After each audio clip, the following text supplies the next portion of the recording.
Welcome to Dear Nina, conversations about friendship. I am your host, Nina Badson.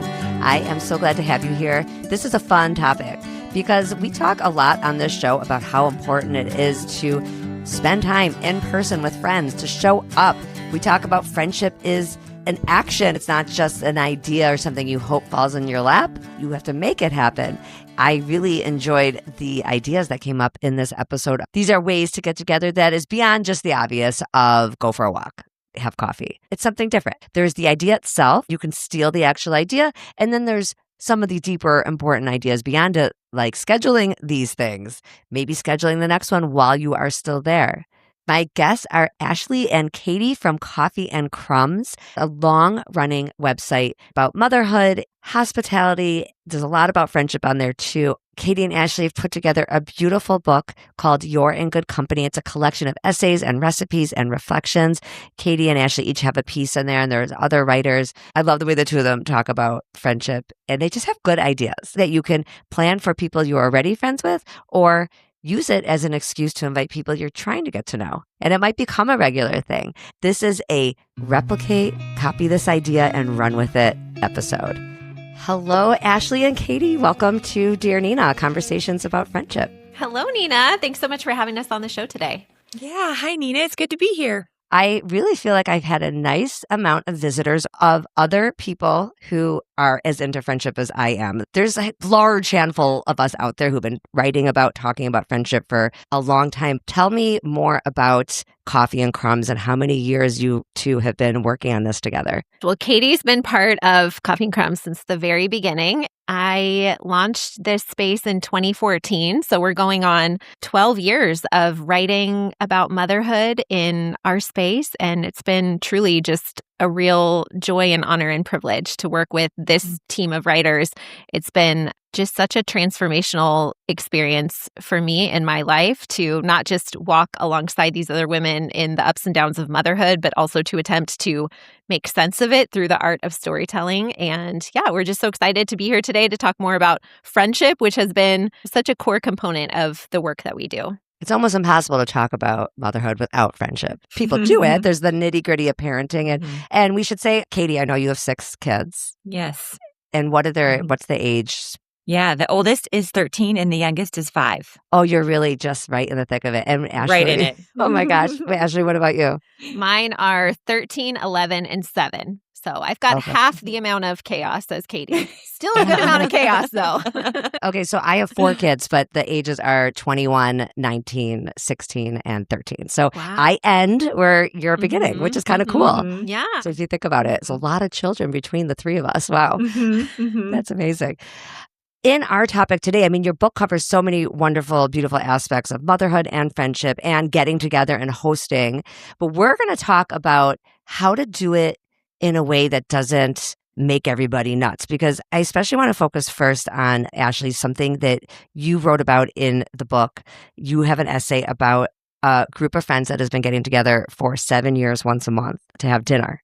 And then also when we get to Katie, the fact that Katie, 6 kids, I know you went through a divorce, you're still having this focus on making time for friends. I hear all the excuses that there's no time and it's impossible and everyone cancels and all this stuff. And I'm inspired by your story too, Katie. But we're going to start with Ashlee because she has like this very specific dinner club. And then we will get to the ideas. I know you guys came with like at least 5 ideas of hangs for friends. I want my listeners to understand who the 2 of you are.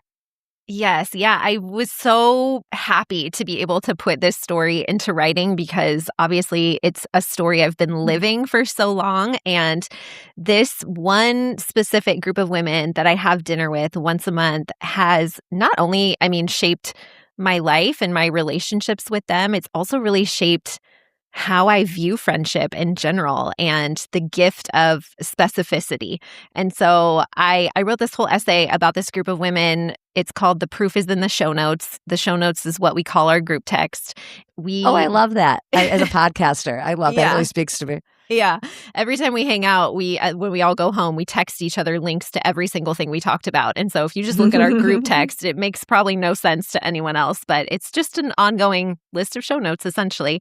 But The story that I tell in the book and why this group of women I think is so special is that once a month we go out to dinner, and before the check comes, we all pull out our calendars and we plan the next one. Right there on the spot, we pick a date, we pick a time, we pick a location. And I know this life hack sounds almost too good to be true. It is so ridiculously simple, but that practice alone has kept us having dinner together for 7 years. And it's been such a gift in my life. And so what I've really learned from that group of women and what I attempted to write through in this story is, I have so many different groups of friends, or I'm on different group texts where people are constantly saying, we should hang out sometime. Yeah, let's hang out sometime. But it never actually culminates in a real plan.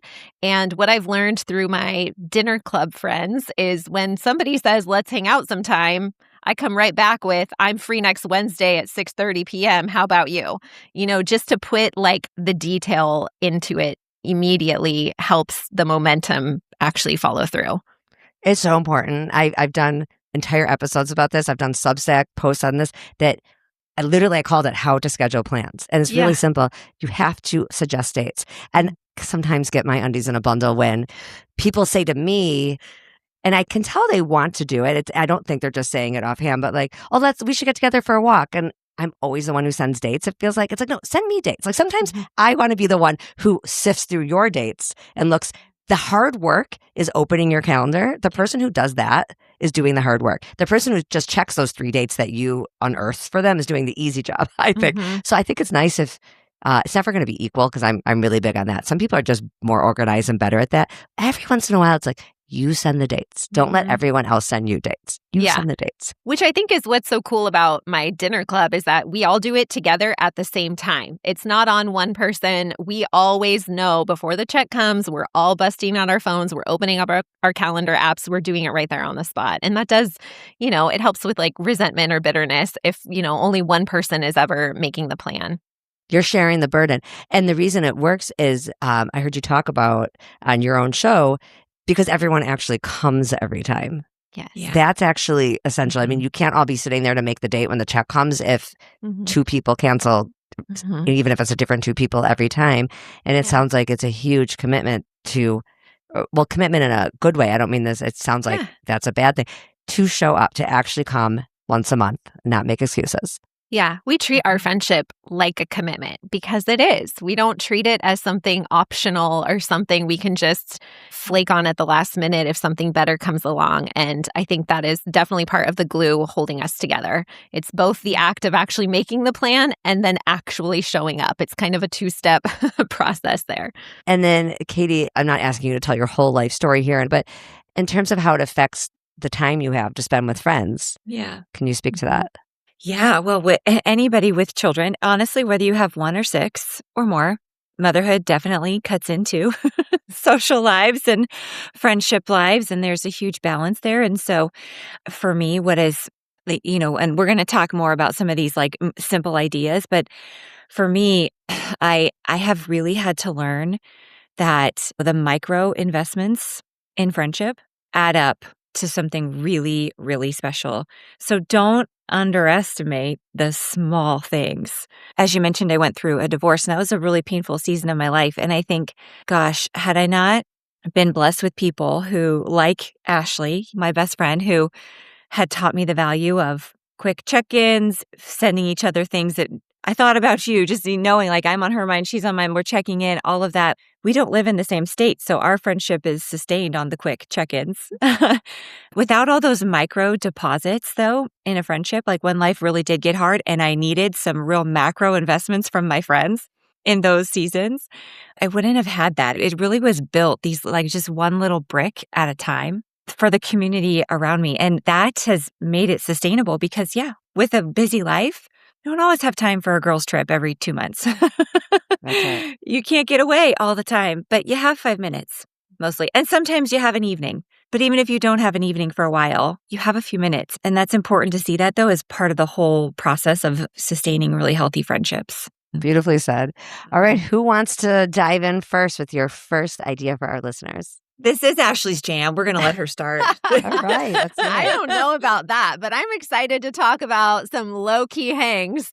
Part of our heart and desire with this book that we wrote called You're in Good Company is to really just redefine what friendship and hospitality can look like, especially in seasons where you are strapped for time, when you're busy, when you don't have all of the time and capacity in the world. What are some low-pressure ideas on how we can still spend time together and deepen our relationships with one another? So I'm excited to talk about that today.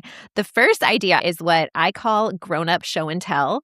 I did this somewhat recently with my same dinner club group. One of the women in our group is a single mom, and every other week she doesn't have her kids at home with her. And so occasionally we will do dinner at her house. We'll just order takeout and come over in pajamas and just have it be like a very low-key night. A few months ago, we did a show and tell evening where we all brought a number of things that we just wanted to show each other. This could be something we bought at Costco that has totally changed our life. It could be a new skincare product. It could be the sports bra to end all sports bras. I mean, these were some of the real things we brought. I brought my pack of velvet hangers that have totally transformed my closet and I'm obsessed with. Really just little things that maybe have a big impact or things we just want each other to know about. It's kind of like an influencer night, but none of us are influencers. We're just normal people who like to share the things that we are very passionate about. And it was so fun. We went around in a circle, pulling random miscellaneous objects out of paper bags and just talking about where we got it and why it was cool and what we loved about it. When I tell you, the show notes that night were off the hook. It was so good. Yeah. That's a great idea. And I want to let listeners know I did not let Ashlee and Katie send me ahead of time what the ideas were going to be. I was like, just come with 5 ideas. I didn't want to know because I wanted to genuinely be able to hear them like the listeners are hearing them, which I think is fun. So that's such a fun idea. And it really does continue the conversation after the fact. Yeah. And it gives you something emotionally neutral to talk about. Not that you don't want to get deep with friends, of course you do, but the kind of keeping the theme of the low-key hang. Sometimes it's nice to just do something that's fun and it doesn't cost a lot because you already own this thing. You didn't go out and buy it for the event. I mean, it's not a gift. It's something that you really have and use. And it's also the take a village concept a bit. You don't need to reinvent the wheel. You've discovered this way to improve your closet. And so you want your friends to know about it. I mean, I get that. Girlfriends, do not gatekeep. That is the number one rule in my friendship group. We don't gatekeep.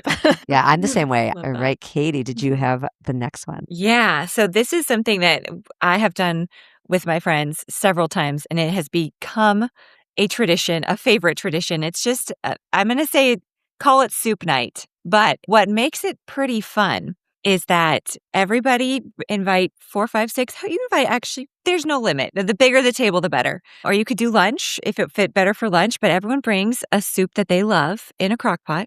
Everyone brings a muffin tin. And you get to go through and get samples of all the soups that you like. At the end, everybody votes on their favorite. And what I have done for the past couple of years is gone to the dollar store and just bought like a plastic ladle and some gold spray paint. And the winner gets to take home the golden ladle and hang it in their kitchen until the next soup night and try to, either retain their crown or be dethroned by the other soup. But really, I love things like this because everybody's got to eat. And we bring plastic containers at the end for you to bring leftovers home.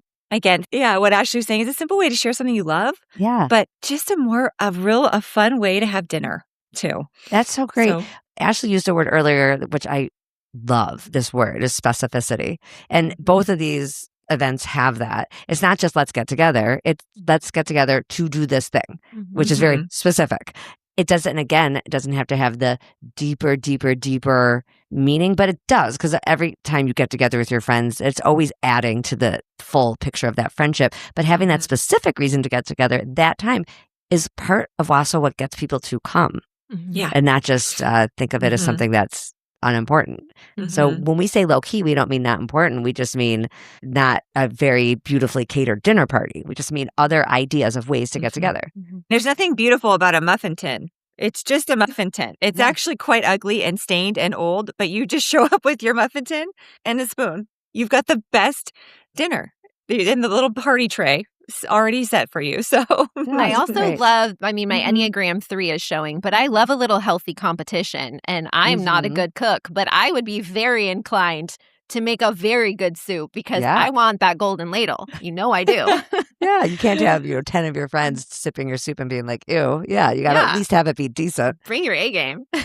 All right, what's our next one? Okay, my next one, I totally stole this off the internet somewhere. I don't remember where I originally saw it, but it was to do a TJ's and PJ's party, which is a party where you come in your pajamas and you bring your favorite items from Trader Joe's. And then we Oh, have I a was thinking potluck. TJ Maxx, but that would have been Tej. Yeah. That could work too. Yeah. I'm actually hosting this for my book club. So everybody in my book club is coming in their pajamas and we are bringing a Trader Joe's themed potluck. And when I tell you, the last time I was at Trader Joe's, I actually told the cashier that I was getting ready to host this party and they were delighted. Like Oh, I I'm have sure. never seen. They just thought it was the most clever idea ever to host a whole party, TJ's and PJ's. Really, really excited because one of my favorite snacks to make is this 3-ingredient lentil dip. And all of the ingredients are from Trader Joe's. I don't know if you guys have made this. It's the lentils, the bruschetta, and the feta cheese. You mix all 3 together, serve it with bread or tortilla chips. It's delicious. So simple. They So should I'm gonna make sponsor that. us. I All of know, it. They should they sponsor really all 3 of should. us. I'm really excited to make that and also to maybe discover some new things from Trader Joe's that I haven't tried. I kind of feel like I've tried the whole store at this point, but I'm sure my friends are going to bring something I've never had before. So But that's so fun. Again, specificity. That's so Mhm. fantastic. I assume you're next. Yes. So this one is a little non-traditional, but it's going to, kind of harken back to the question you asked me about having a busy life and what does it look like. And so a quick lead-in story. A couple of years ago, my friend Kristen was coming over, and Kristen's got older kids, so hers were all in school. And at the time, I still had kids home with me before they were old enough to be in school. We were going to go put a couple of my kids in the stroller and just take a walk and catch up, which is a great way. I love that. Moving and chatting is a great way to hang out with friends. She came in the house and it was a little bit chilly, so I was hustling looking for warm socks and jackets and hats for the kids. As I'm getting my kids ready to go on a walk, I must have apologized 4 times to Kristen, like, I'm so sorry about all this laundry.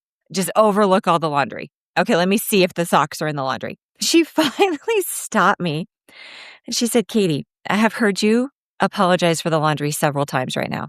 Would it be helpful if we just skipped the walk and stayed here and folded your laundry together? I love this so much. At first I was embarrassed, Nina, because I thought, okay, I really want to be the person that just has it together, that doesn't have 4 baskets of laundry in the hallway unfolded, that have been there for 48 hours minimum. Let's just say that. And Kristen did not care. She did not care one bit. At first I said, no, let's go for a walk. And she said, I actually really think we should just stay here and fold your laundry. And we did. For the next 45 minutes, 2 people folding laundry goes much faster than 1.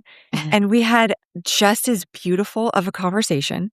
It was so helpful and so fun to still get to be catching up with my friend. I'll never forget, 1, just like the acceptance of my life that she showed. And 2, she left and I'm like, this is such a great way to serve and love somebody. Mm-hmm. And it's easy. And so now whenever I am in somebody's home, if we're there visiting, if I'm there to have coffee, or even maybe if we have plans to do something else, or especially like a new mom, what if we just stayed here and folded the laundry? What if we don't even go to the park? It's a big gift. And also, we laughed a lot. Yeah, we had a great right. time hanging out. And you have that memory, right? Because you spend the Mhm. time together, but you actually do something that's going to improve the rest of your day once your friend leaves too. That had to get done. Thanks for sharing that example. That's a great example of not everything needs to be a themed party or, a big event at all, but just even pivoting like that last minute pivot. And I love the vulnerability required in that. There was vulnerability on your end, Katie, to accept the help and to say, yes, that would be great. And we're going to sit on the floor and we're going to fold everyone's clothes in my family. That's a vulnerable thing. Underwear flying around everywhere. That's, It is, all of it. Yep. Oh my God. You know what you guys are going to find when your kids are even older? Because now at least there's somewhat different sizes. And I'm sure some of them, especially with 6, there's some units of size. Right. But I have 2 boys and 2 girls, and everybody wears the same kind of socks now. That's the rule. They all like the tall Nike socks. Yes. Nike should Yeah. sponsor us too. They all like the tall Nike. No one gets to deviate now, though. It's like, that's just what everyone's wearing. And then I just divvy them up out of the dryer. Like each basket gets That's some. And that's how it fantastic. is. Right? Yeah, Little yeah. hack for teens. All right, let's do our last one, number 5. Okay, number 5. This is one I recently hosted again with my book club. And I think it's really fun because you could put a different spin on it and it could work for a lot of different occasions. But I'm calling this the Sweats and Sequins Watch Party. I hosted this the evening that the Taylor Swift documentary came out on Disney Plus. A lot of my girlfriends wanted to watch that. And so I invited everyone over, super simple, after dinner. I didn't want to have to feed everyone a full meal, but I made the popcorn. So my invitation was the dress code is sweats on the bottom, sequins on the top. I'm going to provide the popcorn. You bring your own candy. And it was such a mellow, fun night. We had an absolute blast. It was fun to be like cozy, but also kind of glamorous at the same time. And if you're into like the Oscars or the Grammys or, you know, watching something like that with your friends or just a fun movie premiere, this could be a fun night where there's a little bit of a dress code, but the food's very simple. That's a great idea. Okay, now something comes to mind when I hear all of these. How do you deal with, and not just you two, but I mean, how when people talk about it in your work, on your website and on the Substack and on your show too, but also in your life, when these are all wonderful ideas, but then you know that there might be someone looking in saying like, I wanted to be invited to that, or they're so exclusive. I did episodes on this in January, the whole concept of mean moms and all that. And I have a lot of feelings about it. Listeners who listen to those in January know. I'm just letting you know this because I don't assume you've heard the episodes. I come from the point of view that, for example, if you like to do things with just 3 people sometimes, like sometimes you don't want everything to have 10 people, then you have to give that same grace to other people. That you can't constantly be like, oh, I was left out, I was left out, I was left out. But then you also get to go on a walk with just 2 people. You can't have it both ways. You can't have deep, intimate friendships where you do stuff just a couple of you and then also expect that you are in everybody's every event. Okay, but let's say one of these dinners has or events has 5 people, 6 people. You know, what about person 7, 8, 9, 10? You know, this is what stops me sometimes. And I know it stops other people from even planning anything. Even though I said, yes, everyone should accept it, I know everyone doesn't. I get held up on that. I know my listeners do too. It's like they're scared to leave anyone out. One thing that I think is a value that Ashlee and I share, and I really don't want to be like overly legalistic, I guess is the word I'm looking for, or overly strict about this. But I really do think there's not everything that happens that's fun needs to go on social media. Well, yes, good point. Yes. And I do think that we talk often about how social media is really bad for teenagers. It's just as bad for our hearts too. I feel really grateful to have solid groups of friends in my life. And I'm still like, oh, wait, some of my friends went to that. I didn't go. And that's okay. That is life. That is life. Maybe they were at school pickup and a conversation came up and they all wanted to go see that play. And it wasn't that I got left out. They just like, I wasn't there. There's a million reasons. And I've done the same thing. What I don't want people to hear me say is don't post the fun you have on social media. Sometimes you're just feeling really grateful and you loved your time so much. It's like an overflow. Like, oh, I just am so excited to share this memory. And I think sometimes sleep on it. Yes. And see if that's really edifying to everybody in your life. I think more often than not, if we do just sleep on it, we're going to actually preserve a lot of people's feelings. Because you're right, Nina. I have a table that seats 8 people and a counter that seats 4 more. That would be a lot of people over for soup night. It wouldn't be as You know, fun. like- You wouldn't. It'd be loud. I'm sorry. It would be like, I'm older than you guys. It would be loud. It's like hard to cheer. It is. And people often say, I'm glad you actually brought up your actual table and counter, because sometimes people argue with me on this and they're like, nope, I teach my kids or I tell everybody there's always room at the table. Well, actually, there is not always room at the table. There's not always room in the car. You planned a night for the kids and there's only so many seats in the car. Okay, yes, maybe we could take 3 cars. You're going to go to that concert with 15 kids. Right. That's not fun. It's not fun. I just think obviously there's a lot we have to do in our own hearts and our own work about trying not to be insecure when we see people that we love having fun. And also we can protect the people we love. It sounds such a teenager thing, but like, let's not be show-offs about every fun thing we're doing either. Absolutely. Yes, So that's, right. yeah. It's like both. I agree. You don't need to have everybody at everything. And also, don't be a jerk about it, though. Like, it's not necessary. Yeah, I love all of this. I was just thinking there's a time and a place to invite as many people as can possibly fit in the environment. there is a time and a place to honor the intimacy that can only occur when a small group is together. And that does get lost. When you have 25 people in your home, you're not fostering a super safe space for a lot of vulnerable conversations. And I know for me personally, I'm not saying there's a strict number on this. It just feels really different when you're hanging out with a group of 4 or a group of 6 compared to a group of 20. The intimacy is different. The vulnerability is different. The honesty is different. The ability to connect on a really deep level is different. And I think sometimes we might want one or the other. And I think both of them are good. And we should have space and time for as much as we can fit into our life.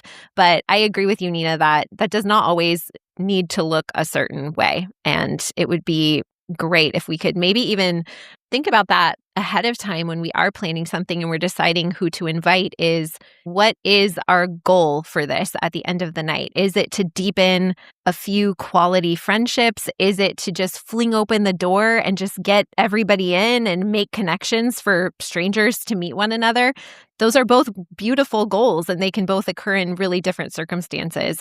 No, that makes sense. I think kind of what we're describing without using the words, there's a difference between a community event and a friendship gathering. I host once a year a big event at my house in the fall for one of the Jewish holidays. It is come one, come all. It's in my backyard. It's the Jewish holiday of Sukkot. It's really outside. It's almost like for the community, but I do include friends too. What's interesting is I wouldn't say a lot of my own friends come to that. It's, I think, because it's so big. And it's because it's like more for the community. It's like my inner circle is like not that interested. And it goes to show that sometimes we don't want to, you think you want to be included in everything. It's like, well, maybe not. But I do love having this thing once a year that's for the community. But I can't have all my things I host be like that. It's impossible. It's a tough topic. It feels so negative. And instead of thinking about who isn't part of things or when you're not part of things, I always urge people, you plan something. Yes. You pick up the ball and plan something else.